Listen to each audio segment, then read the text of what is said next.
फर्ज करें एक यूनिट वेक्टर है u, 1/3 इसका हॉरिजॉन्टल कंपोनेंट है, जबकि √8/3 इसका वर्टिकल कंपोनेंट है। अब अगर आपके दिल में ये ख्याल आ रहा हो कि भाई फ़र्ज़ तो कर लिया है लेकिन तस्दीक कैसे होगी कि वाकई ये एक यूनिट वेक्टर है, तो उर्दू का एक अच्छा सा मुहावरा है कि हाथ कंगन को आरसी क्या। हम इसका मैग्नीट्यूड कैलकुलेट करके देख लेते हैं। मसला फीसा गौरस के मुताबिक इसका मैग्नीट्यूड हम कैलकुलेट कर लेते हैं और ये बराबर हो जाएगा इसके हॉरिजॉन्टल कंपोनेंट 1/3 का स्क्वायर जमा इसका वर्टिकल कंपोनेंट √8/3 का स्क्वायर और इसका अंडर रूट, और ये बराबर हो जाएगा 1/9 जमा बराबर हो जाएगा 8/9, और ये बराबर होगा 9/9 जो कि बराबर हो जाएगा 1 के। जनाब, हमने तसल्ली कर ली कि u वाकई एक यूनिट वेक्टर है क्योंकि इसका मैग्नीट्यूड जैसा कि हमने देखा 1 है।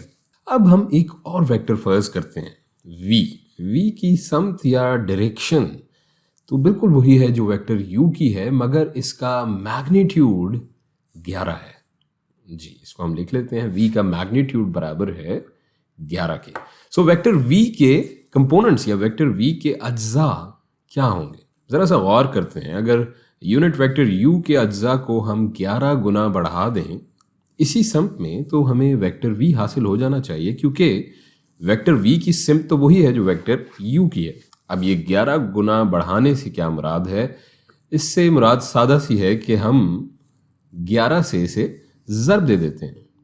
सो वेक्टर v बराबर हो जाएगा 11 इंटू 1/3 कॉमा √8/3 जो कि वेक्टर u है, और अगर इसके कंपोनेंट्स को हम 11 से मल्टीप्लाई करें तो हमें हासिल हो जाएगा 11/3 कॉमा 11√8/3। ये हमारा हो जाएगा वेक्टर v, यानी कि वेक्टर v के हॉरिजॉन्टल और वर्टिकल कंपोनेंट्स। एक और बात जो हम जानते हैं वो ये कि अगर एक वेक्टर यानी ये यूनिट वेक्टर को किसी स्केलर से ज़र्ब दी जाए तो वो उसी सिमत या उसी डायरेक्शन में उस स्केलर मिकदार के तनासब जितना बढ़ जाता है। और इस बात की तस्दीक अगर आप चाहें तो इस बार आप खुद कर सकते हैं वेक्टर v के इन अज्जा से इसका मैग्नीट्यूड मालूम करके।